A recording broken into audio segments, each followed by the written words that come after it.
De la palabra, que es lo central en el culto reformado, que introduciremos con el texto de la Lectio Divina en el Salmo 119,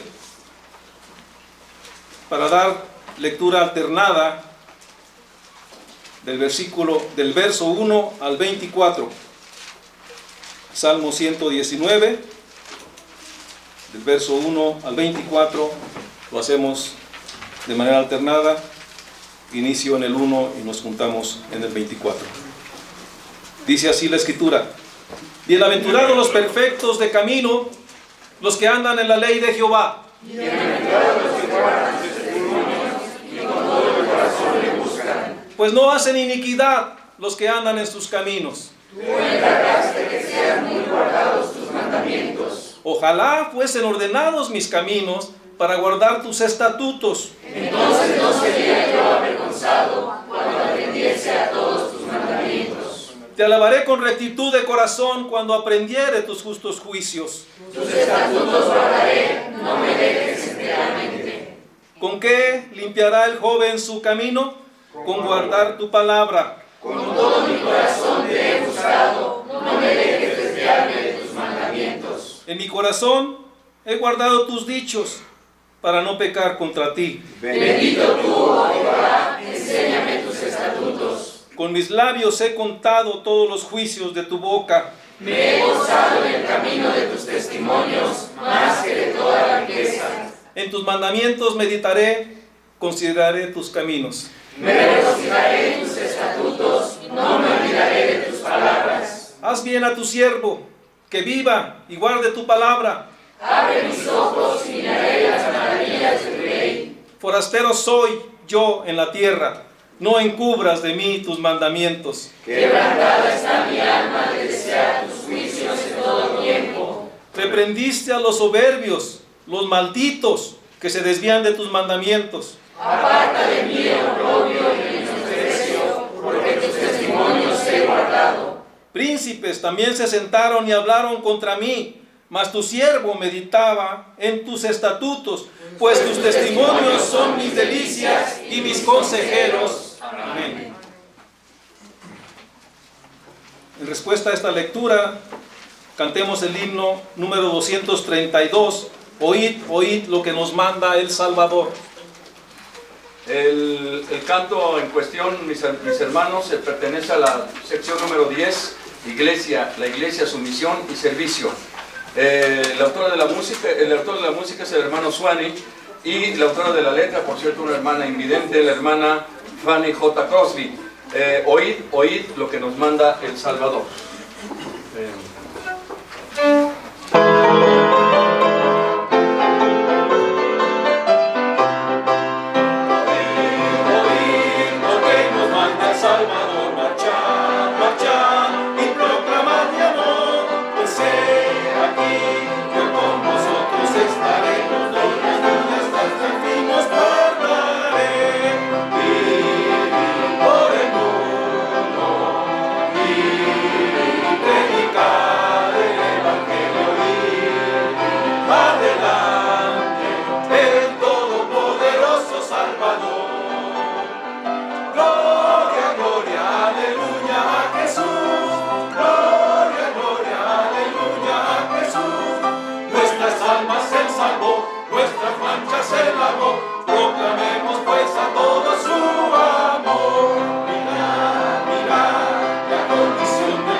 Nuestras manchas él lavó, proclamemos pues a todos su amor. Salid, salid, embajadores del Señor, buscar, buscar al pobre pecador, aprovechar el tiempo que el Señor nos da, nuestro día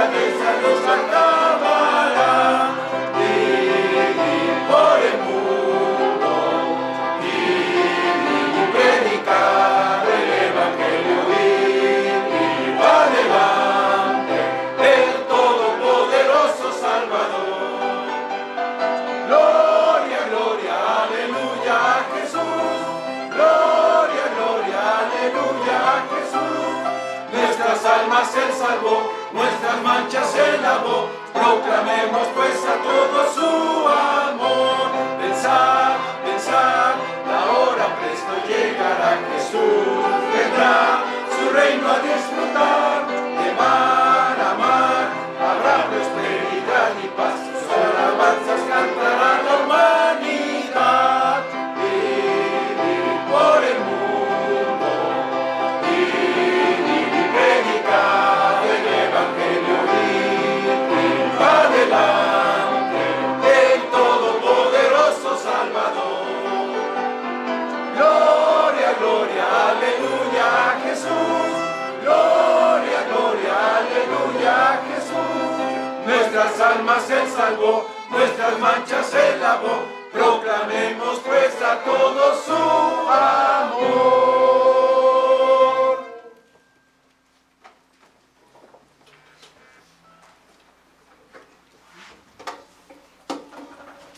En los sermones anteriores se habló de la iglesia como una comunidad de servicio en el reino, portadora del estandarte del reino, con la tarea de trabajar haciendo prevalecer el reino de Dios, fundamentados en el principio de unidad, en comunidad y en la diversidad de dones. Continuando con este principio, hoy el título del mensaje es La Iglesia, la comunidad de la palabra. Dejo lugar al pastor, estemos prontos para oír y recibamos con mansedumbre la palabra de Dios. Tomen su lugar, por favor, hermanos.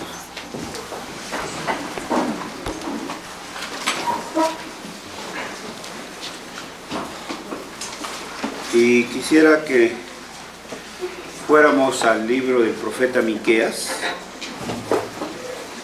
en el capítulo 6.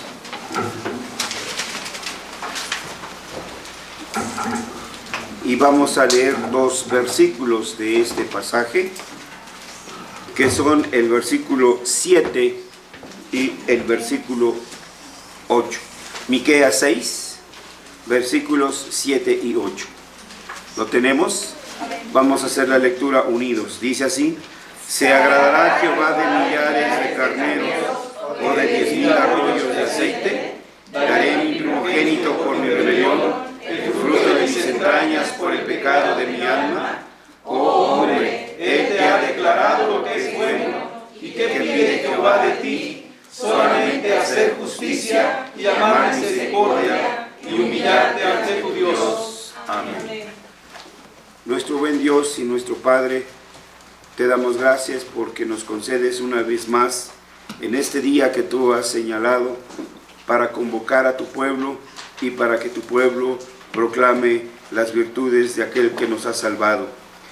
Bendito sea, Señor, por ello, y te damos gracias porque nos concedes también el inmerecido privilegio de proclamar tu poderoso evangelio a través de la republicación de tu palabra. Y porque, Señor, en la exposición de tu palabra, tú has ordenado también que seamos sobreedificados para el crecimiento del edificio que es tu casa. Te pedimos, pues, la poderosa intervención de tu Espíritu Santo para que obre, Señor, en cada uno de nuestros corazones y seamos transformados por tu poderosa palabra. En el nombre de Cristo Jesús oramos. Amén. Amén. Bueno, el título general de esta serie es La Iglesia en la Sociedad. El término sociedad, bueno, no es bíblico, es un término moderno que se usa. Las Escrituras usan el término reino, es el reino de Dios. Pero pues ahora ya no nos decimos hermanos, ahora nos decimos sé fulano de tal, sé fulana de tal, ¿ya? Entonces esto cambió a partir de la Revolución Francesa. Ahora bien, hay dos extremos que estamos observando en la iglesia. Por un lado tenemos, por qué no decirlo y con vergüenza, pues una iglesia pasiva. Una iglesia que escucha, que está dispuesta a venir a pasar 1 hora y media, 2 horas y hasta 3 para escuchar un sermón, sale y se olvidó de todo y su vida es etcétera, etcétera, y hasta dentro de 8 días. Otra que pretendiendo irrumpir en la sociedad, pues anda metiendo sus narices donde no debe, repartiendo cartillas morales, y se dice por ahí, yo no sé, son lo que dicen los medios, y es lo único que tenemos a nuestra alcance, que hasta algunos hasta ya sueldos reciben, ¿sí? Entonces, pues es otro extremo, que sí, ciertamente el Señor nos ha mandado a conquistar el reino, ¿sí? Pero no en esas circunstancias, ¿sí? Estamos en el mundo, pero no somos del mundo, ¿sí? Mi reino no es de este mundo, dice el Señor, se refiere a los principios, ¿sí? Los principios de este mundo no son los principios, ¿sí?, para que este reino se establezca. Por otro lado, también hay una inquietud innata en los hombres, la búsqueda de Dios. Aunque ni pronuncien el nombre de Dios, aunque ni en su mente y corazón haya el deseo de buscar a Dios, pero es un llamado interno que tiene el hombre de esa búsqueda de Dios. Y ese llamado interno es debido a que el hombre fue creado a la imagen de Dios. Pero no teniendo rumbo, pues después de la caída, perdió la visión, perdió la dirección, ahora sí que a tontas y a locas, pues anda buscando, anda en esa búsqueda. Y es así que encontramos pues gente que cree en el animismo, cree que los astros le van a dar respuestas, y pues la primera pregunta que le lanzan a ustedes es: ¿de qué signo eres? Y otros movimientos filosóficos, en fin, etcétera. Pero es esa búsqueda, porque somos imagen de Dios. Y entonces, mientras esa imagen no sea restaurada, ese corazón no sea llenado, ¿sí?, por el Espíritu Santo, pues esa búsqueda va a seguir. Y esa es la pregunta con la que se inicia esta frase que hemos leído hoy. ¿Se agradará Jehová de millares de carneros, los ofrecimientos, de 10,000 arroyos de aceite? Daré mi primogénito por mi rebelión, el fruto de mis entrañas por el pecado de mi alma.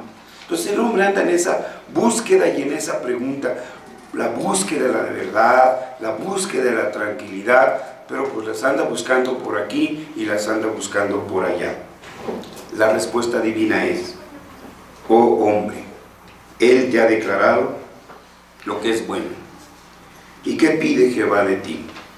Solamente hacer justicia, amar misericordia y humillarte ante tu Dios.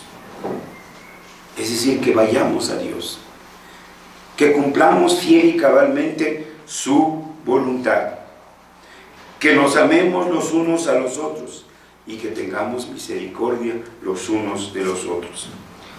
Bueno, estos pasajes en algunas ocasiones ya los hemos explicado, y solo los cito para que vean que sí hay esa inquietud. Porque la iglesia finalmente es producto de la palabra. Sin la predicación de la palabra, sin la enseñanza de la palabra, no puede haber iglesia. Si esta palabra desaparece de ese grupo, lo que tendremos será un grupo social X, un club X, pero no le podemos llamar iglesia. Nuestros hermanos de Bélgica, en su confesión, cuando hablaron de las marcas de la verdadera iglesia, entre las 3 que mencionaron, la primera es la predicación pura del Evangelio. De manera que podemos afirmar, como otros reformados, comenzando con Calvino, lo hicieron, que donde está la palabra, está la iglesia. Donde no hay palabra, no hay iglesia. Y aunque parezca extraño, sí hay grupos que se llaman iglesia, pero donde la palabra, pues como dicen, brilla por su ausencia. Esto nos ha llevado a una crisis. Y es lo que hemos empezado a reconocer, que la iglesia está en crisis, ya lo mencionábamos en una exposición anterior. Eso es cierto, tenemos que reconocerlo. No vamos a ser como el avestruz, enterrar la cabeza en el hoyo y los problemas allá afuera. Pero este problema en sí no es nuevo. La iglesia, desde que surgió, ha tenido épocas difíciles y siempre se ha enfrentado a diversas crisis, y en la gracia de Dios ha sobrevivido, incluso ha florecido a través de estas crisis. Para no hacer un viaje desde el Edén, pues comencemos con la iglesia apostólica, donde nuestros hermanos de esa época fueron aserrados, muertos a espada, crucificados. En la Reforma, quemados, perseguidos, etc. No en vano decía Pablo, ¿sí? Perseguidos pero no desamparados, derribados pero no destruidos. La iglesia nunca ha estado en un lecho de rosas. La iglesia siempre ha sido foco de críticas.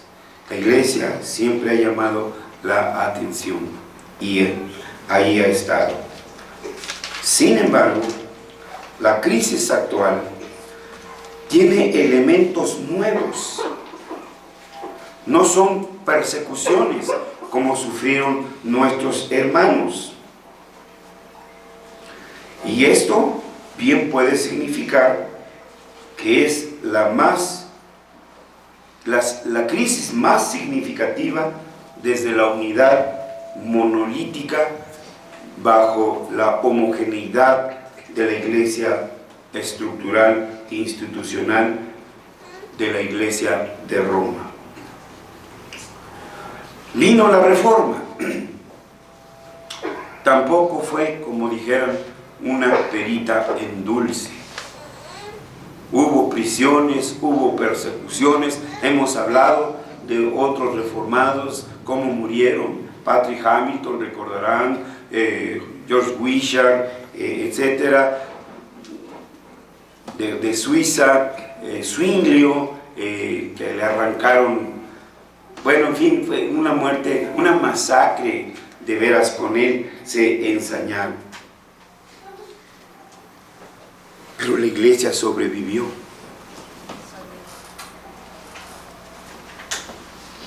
Pero también hubo otra crisis que enfrentó la iglesia, y fue la fractura de la iglesia reformada.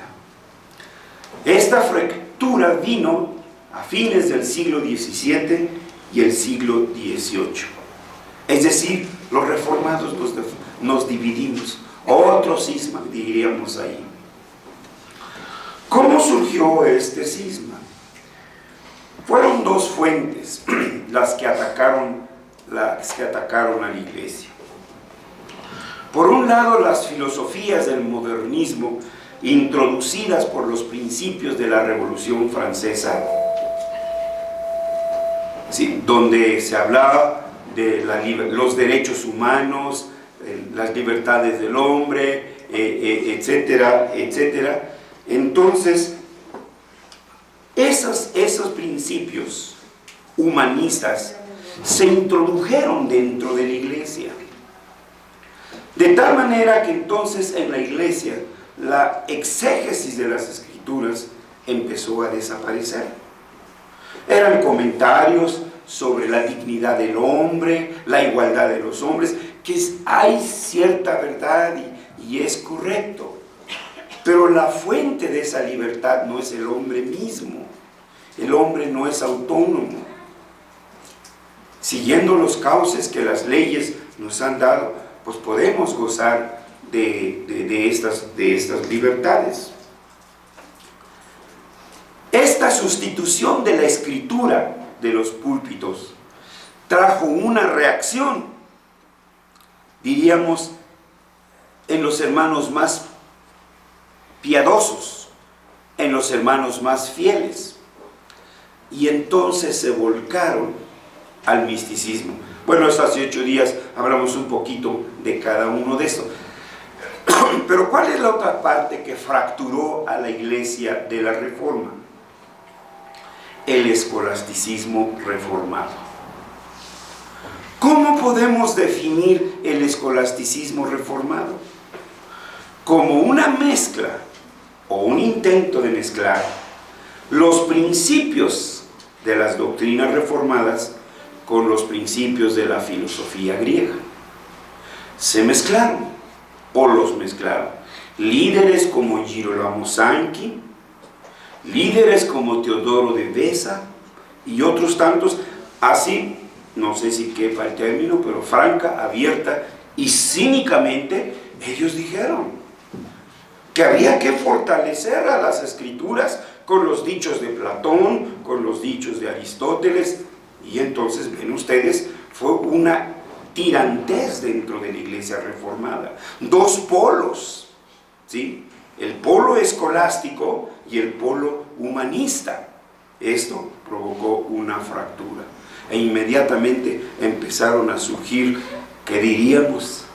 Movimientos parareformados, tal vez pudiéramos llamar así, porque surgieron entonces los congregacionalistas, los menonitas, todos los que ahora ustedes conocen, ¿sí? Entonces hay un montón. Aquí hubo una fractura muy fuerte. Cierto, eso fue un golpe muy duro para nuestra iglesia, pero ni aún así la iglesia todavía logró sobreponerse, así como toda mareada, como Don Toy, ¿no? De los golpes que recibió, pues ¿dónde estoy? Pero como siempre, Dios, que es fiel, siempre tiene su remanente fiel. Pero ¿qué es lo que nos ha pegado más duro, hermanos? ¿Qué es lo que realmente está como lobo rapaz dentro de las filas de nuestra iglesia de una manera silenciosa, como el cáncer, como la diabetes? No la ve, no, pero ahí está, etcétera, y que esto sí que ha de veras minado a la iglesia. Es la secularización de la sociedad moderna. Porque saliendo de aquí, nos perdemos, quedamos inmersos en el secularismo y ya no hacemos diferencia. Ahí sencillamente hacemos todo lo que ellos hacen. Y no solo eso, sino que además lo traemos, lo importamos y lo aplicamos a la iglesia. Este impacto ha traído entonces que haya una pérdida del poder espiritual de la iglesia. ¿Para qué la oración? Sé tú mismo. ¿Que no tienes tu poder? El poder está en ti, está dentro, tú puedes, etc. Entonces, ¿quién necesita la oración? Si nosotros somos autosuficientes. Esta pérdida de poder espiritual ha ocasionado que la iglesia ya no sea tomada en cuenta para nada. ¿Sí? La iglesia es un apéndice ahí, pues ahí déjenlos, pues ¿qué vamos a hacer? Pues ahí están, ¿sí? Mientras no nos metamos con nadie, ahí vamos a estar tranquilos. Hace 8 días mencionaba y citaba también sobre los problemas que hay, los que acabamos, creo que fue el viernes o el sábado, con este movimiento femenil, los destrozos que se hicieron ahí en el Metro Insurgentes, en el Paraús se llama. Pues así como dijeron ustedes, en fin, etcétera. Y entonces hay voces. La iglesia no tiene nada que aportar para estos asuntos. La religión ha demostrado que es inútil. Hay muchos años de religión en México y no ha bajado el índice del delictivo, no ha bajado el narcotráfico. Bueno, pues ya me parece que nosotros tenemos que ir entonces, no sé qué, a combatir a los narcos o qué. Sí, pero pues eso dijo este personaje ahí. Entonces la iglesia no, ni tomes, ni la tomes en cuenta. Entonces, la iglesia en la opinión moderna es irrelevante, inútil e innecesaria. ¿A qué vas a perder tu tiempo ahí? Te van a lavar el coco, te van a lavar el cerebro. Es irrelevante, inútil e innecesaria para coadyuvar en los problemas sociales de hoy en día. Entonces, no servimos para nada. Somos parásitos de la sociedad en la perspectiva de estos hombres. La opinión de otros es que hay que tirar a la basura los viejos moldes de la iglesia. Son obsoletos, ya no sirven. Tenemos que modernizarnos y adaptarnos a los tiempos modernos. Para los llamados conservadores, recordarán, mencionábamos que hay que volver a la simplicidad de la iglesia apostólica. Bueno, los hombres debemos de andar con nuestras túnicas hasta abajo, como faldas, en fin, etcétera. Pues todo eso, ¿no? ¿Sí? Todo eso que anda. En síntesis, que la iglesia contemporánea está en crisis. Con todo y lo que nos pese, tenemos que aceptarlo. Es cierto. Y la crisis no solamente la percibimos afuera, sino aún dentro de nuestras mismas filas. ¿Dónde están nuestros hijos? ¿Dónde están nuestras hijas? ¿Dónde están nuestros parientes? ¿Qué hacen? ¿Nos conformamos con que se porta bien? Porque pronuncia la palabra Dios y creemos que con eso ya se ganó, pues por lo menos un cachititito del cielo. Ya no digamos el talón de Aquiles, sino la punta del dedo gordo que entre al cielo, aunque todo lo demás se queme. A lo mejor digo, ya con eso estamos contentos. Pero la iglesia está en crisis, no porque se haya quedado rezagada en los avances científicos, tecnológicos y filosóficos, ni porque se resista a incorporarlos a la vida de la iglesia. La causa para que la iglesia esté en crisis es porque ha abandonado a la Escritura como el principio rector de la totalidad de su quehacer humano. Ese es el verdadero problema. Y ahora ha convertido a la Biblia en un libro místico, un libro espiritual, confinado solamente a los asuntos litúrgicos y de conducta moral. Solo para eso sirve la Biblia. Y es la opinión de diversos escritores, hermanos, que ya nos hacen el favor de tomar en cuenta la Biblia, pero solamente como el manual de Carreño. Bueno, nuestros jóvenes no saben qué es eso del manual de Carreño, ¿verdad? Bueno, era un manualito que existía por ahí para enseñarnos cómo caminar, cómo vestir, cómo comer, cómo tomar el cubierto, etcétera, etcétera. Y fue muy famoso por mucho tiempo ese manual de Carreño. Bueno, a veces pues es ese papel que toma ahora la Biblia en muchas de las iglesias. Kuyper también lo mencionó. Dice, hoy en día, y eso lo dijo hace un siglo, hermanos, dice, nuestras iglesias están llenas de hermanos que toda su vida fueron a la iglesia, moralmente bien calificados, que asistieron, que apoyaron a la iglesia, allí se casaron, ahí se hicieron su profesión de fe y allí murieron, pero como si nada. Pero el reino de Dios para nada conquistado. Ese es tarea de quién sabe quién, pero mío no.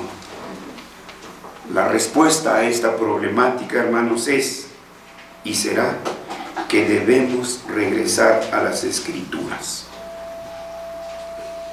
La pregunta es cómo, ¿verdad? Porque igual todos los demás movimientos usan la Biblia, pero como siempre lo he dicho, hermanos, cuidado. Hace algunos años, 30, 40, 50, ver a un joven o una persona adulta con una Biblia bajo el brazo era garantía de que era hermano. Hoy eso ya no es sello, hermanos, ¿sí? Entonces, ¿qué hace la diferencia? Bueno, les decía, hay que tener mucho cuidado. El diablo también usa su Biblia. No sé qué versión use, si la Biblia de Jerusalén o la Reina Valera 1960, pero sabe usar la Biblia más que los testigos de Jehová. La conoce, porque fue con Eva y no le citó a Platón. Bueno, pues además todavía ni nacía, ¿verdad? No, le dijo, con que Dios os ha dicho, no comáis de todo árbol. Usó la escritura. ¿Pero qué? Le hizo un huequito y le metió una cuña. Todo. ¿Eh? No lo usó con Jesús. ¿Sí? No dice la escritura que a sus ángeles enviará. Entonces, hermanos, que alguien tenga la Biblia, que en un púlpito esté expuesta la Biblia, no quiere decir que realmente esté usando las escrituras, como dice el apóstol a Timoteo, que trazas bien la escritura. No necesariamente. Así que no nos debe impresionar, porque, bueno, yo veo gente que está, pero súper fascinada. Ay, ¿cómo conocen la Biblia los testigos de Jehová? Son versiculistas nada más. Sáquenlos del versículo y miren, ya no saben qué hacer. Eso sí, le pueden citar 1, 2, 3, 4, 5, 10, 20 versículos de memoria. Y eso nos hace así ver que, uy, qué bien manejan la Biblia. Cuidado. Por eso, hermanos, en esta serie, nueva serie, tenemos que entender estas 4 necesidades como iglesia. Primero, que la iglesia es una comunidad de la palabra de Dios. Segundo, que la iglesia es una comunidad de discípulos de Cristo. Tercero, que la iglesia es una comunidad del Antiguo Testamento. Y cuarto, que la iglesia es una comunidad del Nuevo Testamento. Si entendemos esto, hermanos, Dios en su misericordia nos sacará de ese ostracismo en el cual nos hemos refugiado. Primero, grosso modo y fácil, entendamos la palabra comunidad. Sin entrar en grandes detalles, simplemente una breve explicación de la palabra común y unidad. Es decir, que hay algo común en usted, hay algo común en mí, hay algo común en cada uno de nosotros, que eso que es común en usted y en mí nos hace entonces vivir en unidad. Una fe. ¿O no tienen fe en el mismo Cristo que yo? Un bautismo. ¿O no nos hemos bautizado según el Señor? Y así sucesivamente. Bueno, esa es entonces la comunidad. El individualismo, que es una introducción de filosofías modernas, de veras, ha puesto en jaque a la iglesia. Porque hoy somos individualistas, o como dijeron los papistas, cada quien para su santo. Es ahora como vivimos. Es tu hijo, es tu problema, es tu hija, es tu problema, etc. Hemos perdido ese sentido de lo que es comunidad. Pero es una comunidad. No es un mero grupo social. No es un mero club deportivo. No es el club de leones o el club de rotarios. es una comunidad surgida de la palabra de Dios, unida por la palabra de Dios, cimentada con la palabra de Dios y retada y dirigida por la palabra de Dios. Entonces, para concluir este tema que iniciamos hace 8 días, la iglesia como una comunidad de la palabra, tenemos que dejar bien claro, uno, que la iglesia está cimentada en la fe, porque sin fe es imposible agradar a Dios. Aunque usted esté sentado ahí, aunque nunca haya faltado a la escuela dominical, aunque siempre haya venido al culto, si usted no conoce esa fe, si usted no tiene esa fe, perdóneme que se lo diga tan francamente, usted no pertenece a la iglesia. Bueno, lo seguiremos aceptando como nuestro amigo, lo aceptaremos como nuestra amiga y oraremos por usted y en esperanza rogaremos al Señor que un día lo lleve a la fe, porque eso dice la Escritura: por gracia sois salvos, por medio, y esto no. Entonces ese es el primer requisito. Si no tienes fe, no perteneces a la iglesia, no eres iglesia. Por tanto, lo que nosotros digamos te va a importar un cacahuate. Es su problema, háganse bolas. Yo no quiero trabajar con ustedes. Es su problema, no es el mío.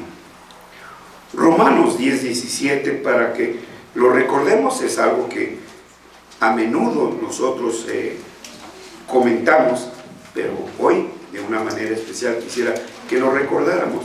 Romanos 10:17. Por pasos. Así que la fe es por el oír, y el oír por la palabra de Dios. Ahí está el punto, hermanos. Entonces, si no hay predicación, si no hay republicación, si no hay explicación de las Escrituras, no va a haber fe. Por más que le agreguemos 1000 cantos al programa, por más que le pongamos, porque a usted le gusta aplaudir, pues bueno, vamos a aceptarlo. Que a usted le gusta danzar, bueno, lo vamos. Pero eso nada más será circo. Su corazón seguirá vacío.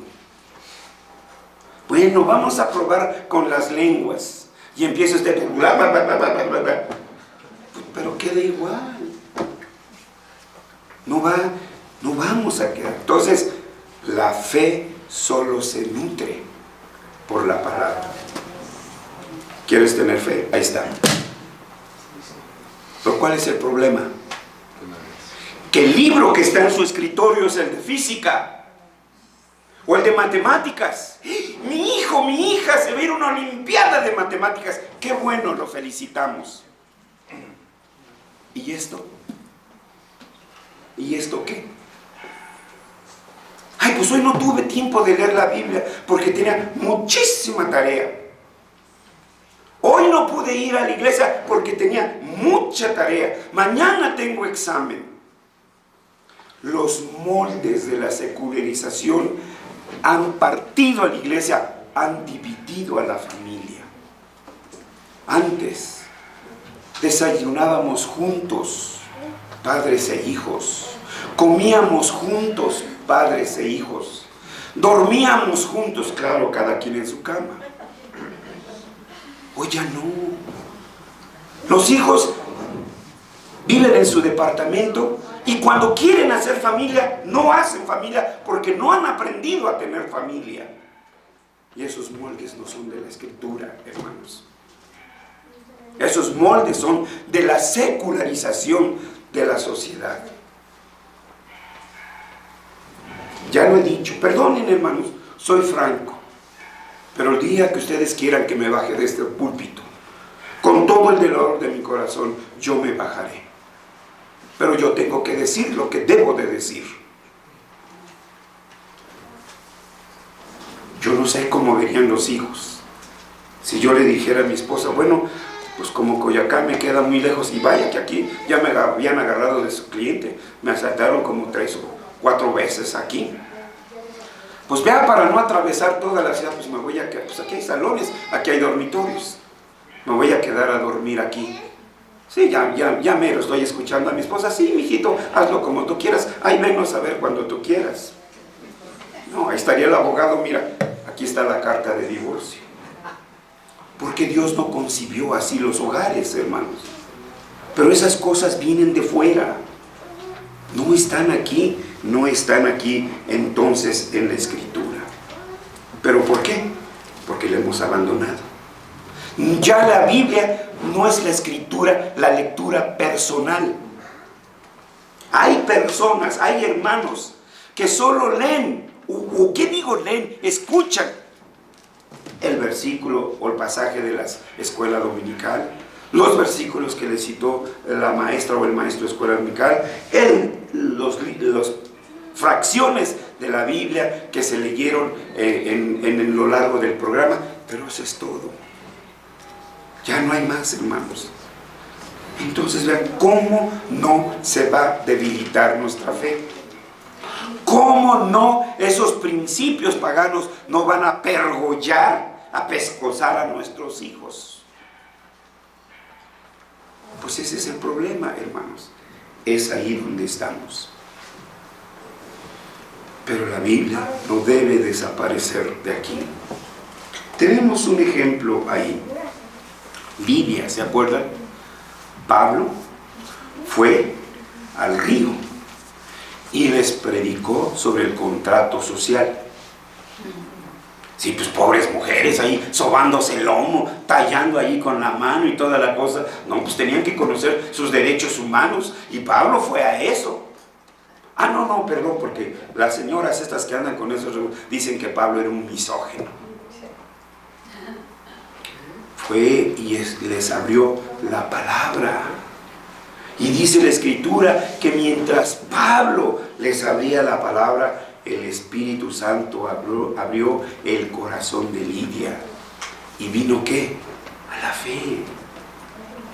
Entonces, si tú estás dudando de Dios, el problema no es Dios. El problema no es tu papá.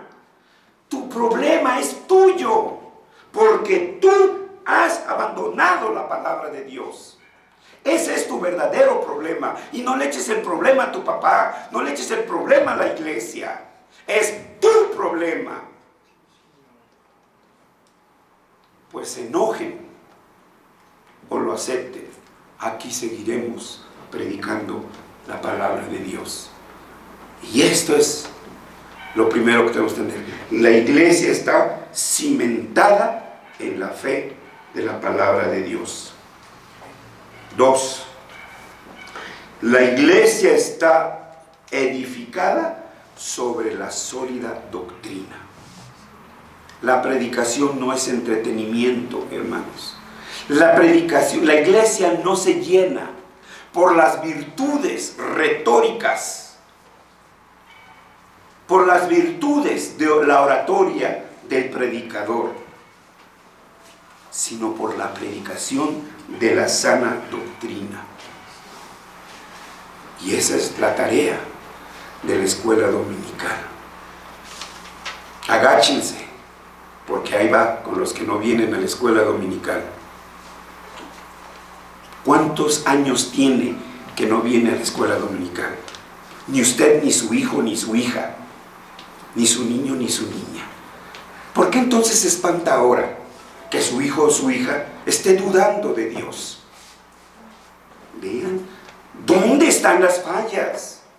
En nosotros. Pues hoy estoy indispuesto, hoy no voy a la iglesia. Ya me parece escuchar a sus hijos: ay mamá, pues si tú no vas a la iglesia, yo sí voy. Yo quiero saber quién. Entonces vean la dinámica que se presenta aquí. Uno desanima al otro. Y ahí seguimos entonces con la cadenita. Efesios 2:9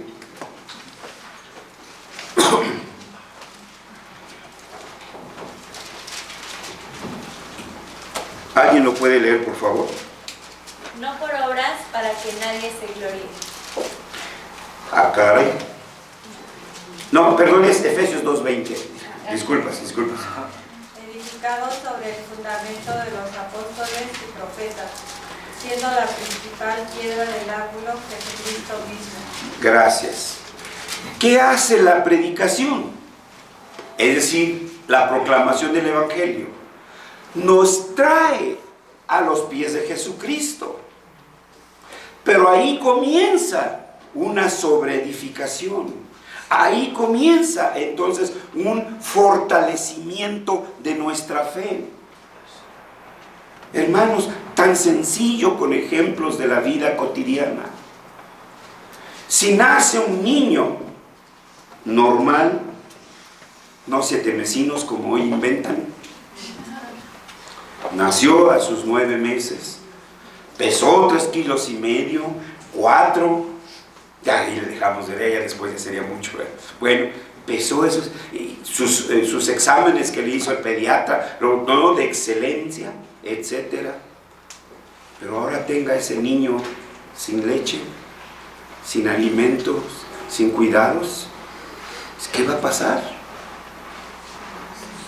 Pues es lo que está pasando con nuestros hijos. Ya no tienen ese alimento. Pues su fe se marchita. Entonces, ¿por qué nos espantamos, hermanos? Es mi pregunta. ¿Por qué están espantados? ¿Por qué estamos espantados si nosotros hemos propiciado esto? La gran comisión es bien clara. Id y haced discípulos. Y termina el versículo 20. ¿Cómo termina? Ya se me olvidó. ¿Alguien me dice? ¿Cómo? Enseñándoles. Ahí está. Enseñando. Entonces la enseñanza es parte de. Es la continuidad de. Su fe se va a fortalecer a través de la doctrina sólida.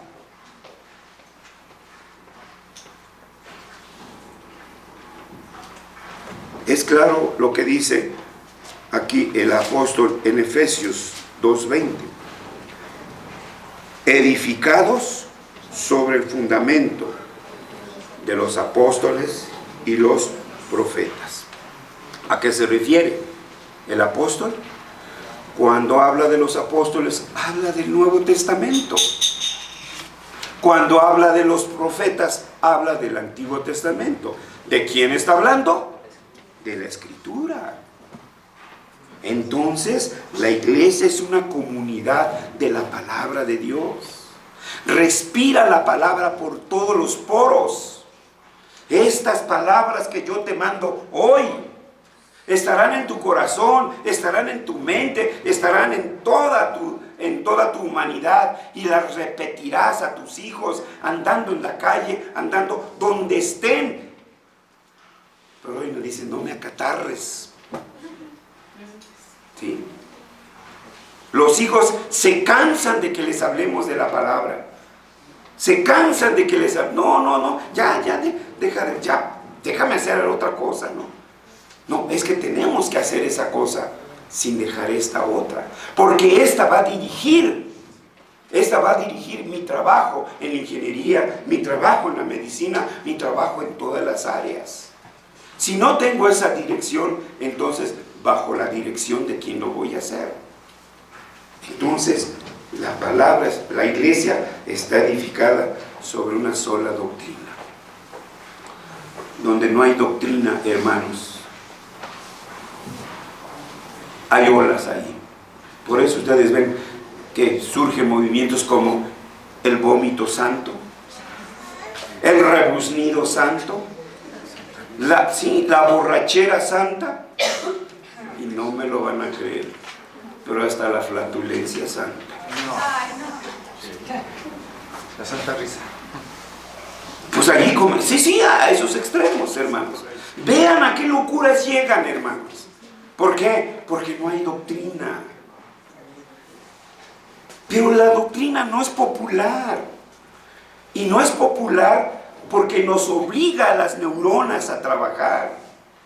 Obliga, como yo digo chuscamente a mis alumnos, ¿sí? Cuando entro al salón, digo, ya vine a chisporrotearles las neuronas, ¿sí? Porque eso exige esfuerzo. exige compromiso. Estar en el Face, horas ahí, sin el book, por supuesto, no, pues, eso es lo popular, ¿sí? Entonces, vean, hermanos, ¿qué es la otra razón de la crisis en la familia? No hay doctrina. Usted como padre no está buscando que su hijo sea instruido en la sana doctrina. Y no se siente con autoridad, porque usted es el primero que falla. ¿Cómo le va a decir a su hijo, ve a la escuela dominical? Ustedes lo ven que entre broma y broma, yo le digo a los niños, ¿sí? Por ejemplo, hoy me di cuenta, ¿no?, que Samara trajo a sus papás. ¿Sí? Si no, no vienen. No es cierto, más son las bromas de siempre. Pero esa es la verdad. Porque la familia también es una comunidad. Donde está el padre tiene que estar la madre. Donde está el padre y la madre tienen que estar los hijos. A menos que se hayan casado ya. Bien. Estoy hablando de bien. ¿Sí? Bueno, pues sí, ya se entiende. Por esto dejará el hombre a su padre y a su madre. ¿Y qué? Y serán con su mujer una sola carne. Bueno, ya es otro matrimonio, ya es otro hogar. Pero mientras estén bajo la patria potestad, deben de estar bajo el mismo techo. Uy, este retrógrado ya va a comenzar. Esa es la figura bíblica de la familia, hermanos. Figura bíblica que estamos perdiendo. Si no es que ya la hemos perdido. Hay un elemento más, que aunque parezca trillado, repetitivo, que les canse al oído, hermanos, pero es una realidad que no podemos soslayar, ni ocultar, ni dejar de ocultar. Es el nuevo nacimiento. Si no han nacido de nuevo, no son de la iglesia. Discúlpenme. Nos da gusto, bueno, si hay sillas llenas y todo eso, pero solo el que ha nacido de nuevo pertenece a la iglesia. Eso no lo podía entender. Nicodemo, recuerdan, dime, explícame por qué esto. Pero el Señor fue categórico y le dijo, el que no naciere de nuevo no puede ver el reino de Dios. ¿Qué es el nuevo nacimiento, hermanos? Nacimos mortinatos. Bueno, no fisiológicamente, espiritualmente. Nacemos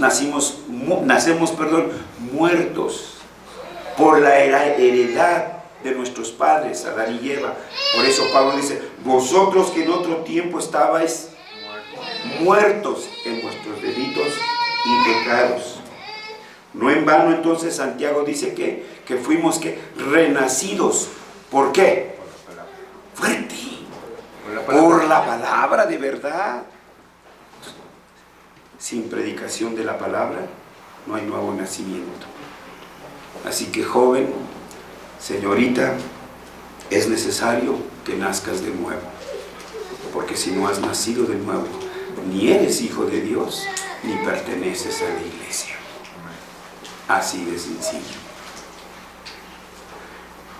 Pedro también, en Primera de Pedro 1:23, si alguien lo puede buscar.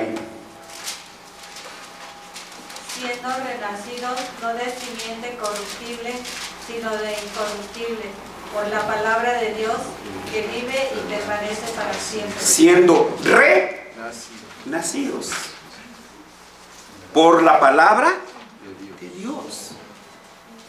Entonces, esto es la marca de la primera marca de la verdadera iglesia. Por eso entonces nosotros afirmamos categóricamente que la iglesia es una comunidad de la palabra de Dios. Vive por la palabra de Dios, muere por la palabra de Dios, se nutre por la palabra de Dios, y lo repito, por todos los poros, repite, transpira la palabra de Dios.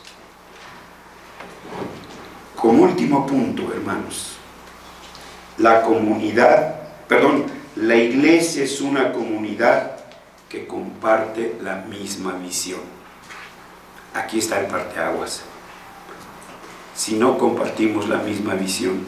Entonces, unos estamos jalando por un lado, otros están jalando por otro lado, y unos haciendo proselitismo por acá, otros haciendo proselitismo por acá, y el resultado, una iglesia dividida, con simpatizantes de este lado, simpatizantes, bueno, no los estoy señalando, hermano, más es que es mi derecha, es mi izquierda, y ya. Pero sí, hermanos, llega a haber caudillismo y proselitismo en las iglesias. ¿Por qué se dividen las iglesias? Porque hay un caudillo, porque hay simpatizantes, y ¡pum!, agarran, se salen y se van. Entonces, esto es, ¿por qué? Porque no compartimos la misma visión. Mateo 13, el versículo 23.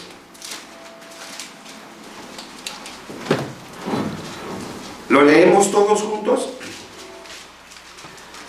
Mateo 13, 23. Dice así, todos: mas el que fue sembrado en buena tierra es el que oye y entiende la palabra y da fruto, y produce a 100, a 60 y a 30 por uno. Amén. Vean, ¿de dónde viene? De la explicación de la palabra, del sembrador, perdón, de la parábola del sembrador. ¿Y a qué se refiere? A la palabra. Bueno, de hecho, aquí dice, mas el que fue sembrado en buena tierra es el que oye y entiende, ¿qué? La palabra. La palabra. Pero comencemos donde dice, el que oye. La fe es por El oír. ¿por el oír de qué? La palabra de Dios. El que entiende. Puesto sobre el fundamento de qué? De los apóstoles y de qué? Y de los profetas. Los que conocen la doctrina. Y 3, el que produce, el que hace. Bueno, tienen razón nuestros detractores cuando dicen que solo estamos sentadotes, cuando dicen que somos pasivos. Pues en eso tenemos que darles la razón, porque creemos que este es el clímax y el fin de nuestra vida cristiana. Ya cumplí, ahora sí, Señor, puedes venir por mí y ya me voy contigo al cielo. Se nos olvida que aquí venimos a recibir la instrucción, el aprovisionamiento, en fin, el avituallamiento, todo para salir a luchar ahí en el reino de Dios. Mas el que fue sembrado en buena tierra, el que oye y entiende la palabra y da fruto. Estos son los términos que hemos explicado: visión, autoridad y poder. Ese que tiene todo esto va a dar ¿qué? Fruto. Irremediablemente. Entonces, si no hemos dado fruto en alguno de estos puntos, estamos fallando. Y es tiempo entonces que revisemos, que consideremos, primero, cada uno en forma personal, que han hecho padres por la fe de sus hijos. Porque esa es la responsabilidad de los padres, no del pastor ni del consistorio. La educación de sus hijos no es problema de la SEP, es de los padres de familia. Es el primero. Segundo, bueno, ya estás grandecito, ¿no, mijito? Ya estás grandecita, ¿no, mijita? ¿Cuál es tu respuesta personal para el reto, para el llamado que te está haciendo Dios? Ahora es tu responsabilidad, dentro de nuestras deficiencias como padres, dentro de todas nuestras debilidades. Yo creo que ninguno de nuestros hijos puede decirnos que no intentamos instruirles en la palabra de Dios. Hable un hijo aquí, pónganos en vergüenza, pónganos en evidencia y díganos si no. En medio de nuestras deficiencias les dijimos: Dios te ama, hijo, hija, reconcíliate con Dios.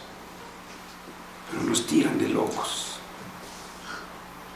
¿Y cuántas lágrimas y angustias hay en nuestros corazones como padres?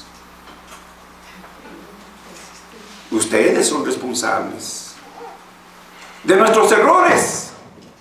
Nosotros daremos cuenta a Dios. Y ya lo estamos pagando, hermanos. Cuando el Espíritu trae a nuestro corazón esas fallas que tuvimos en nuestros hijos, esos malos ejemplos que les hemos dado a nuestros hijos, no saben cómo nos duele en el corazón. Y quisiéramos regresar el tiempo y repararlo, pero ya no podemos. Ya los echamos a perder a ustedes. Ya les dimos muchos malos ejemplos. Pero ahora muchos de ustedes son adultos. Y ahora es la responsabilidad de ustedes. Ustedes son los que van a dar cuenta delante de Dios. Y hoy los está llamando a que vengan a estar a cuentas con Dios. Finalmente, hermanos, este fue el reproche de Santiago. ¿Tienes fe? ¿Dónde están tus obras? Cuando Santiago dice, la religión pura y sin mancha es, no la separemos, porque antes está ¿qué? El conocimiento de la palabra. Antes nos está hablando de la palabra. Si tú estás permeado de la palabra, los frutos van a tener que de inmediato. Si tú no estás permeado de la palabra, pues también van a venir frutos, pero serán frutos amargos. Así que, hermanos, la iglesia es una comunidad de la palabra de Dios. Por eso concluimos con aquellas palabras del apóstol Pablo a su discípulo, para que sepas cómo comportarte en la iglesia, para que sepas cómo vivir la vida en la iglesia. Y luego termina con una frase que puede decirse que es definitoria de la iglesia: columna y baluarte de la verdad. Este es nuestro compromiso y esta es nuestra tarea. Ser columna que sostenga la palabra. Este es nuestro reto y nuestro compromiso como iglesia. Ser baluarte. Si hay que defender la palabra, la tendremos que defender. Si hay que morir por esta palabra, tenemos que morir por esa palabra. Nuestros abuelos espirituales no le temieron a las llamas. No le temieron porque ellos estaban seguros de esta palabra. Esto es lo que sostiene la palabra y esta es nuestra tarea. Dios nos ayude a cumplirla y nos perdone por el daño que hayamos hecho por no haber tomado en cuenta esta palabra como es debido. Vamos a orar.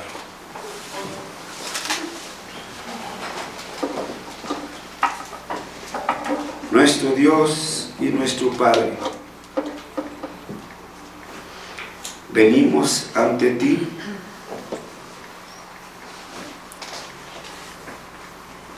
estamos avergonzados, Señor.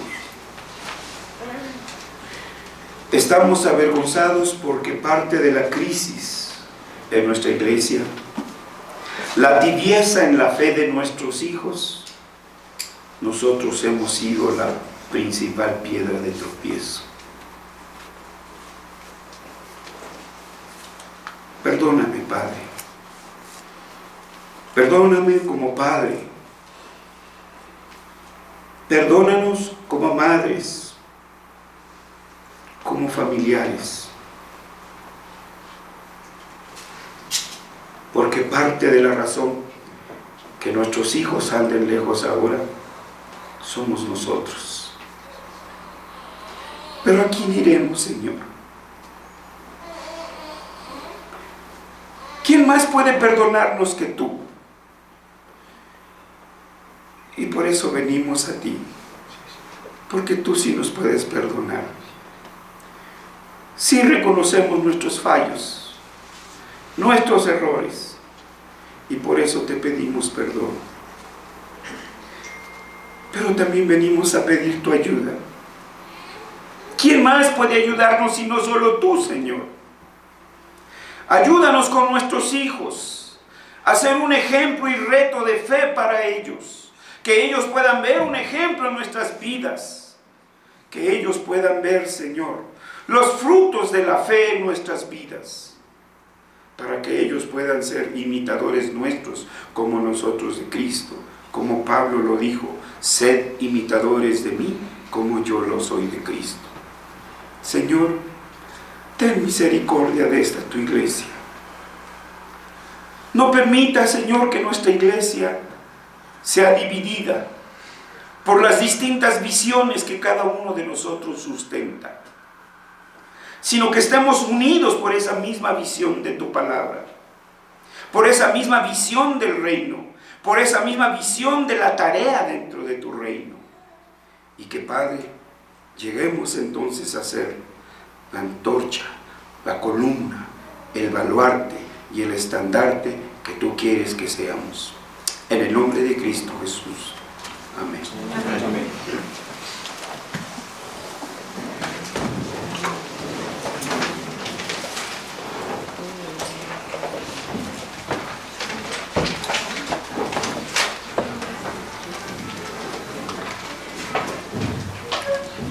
En pie, hermanos, vamos a dar respuesta a la palabra predicada con el himno 235, muchos que viven en tu derredor. Perteneciendo también a al décimo apartado de nuestra ordinaria iglesia, su misión y servicio, muchos que viven en tu derredor. La música es de George S. Schuller y la traducción del hermano J. F. Swanson, muchos que viven en tu derredor.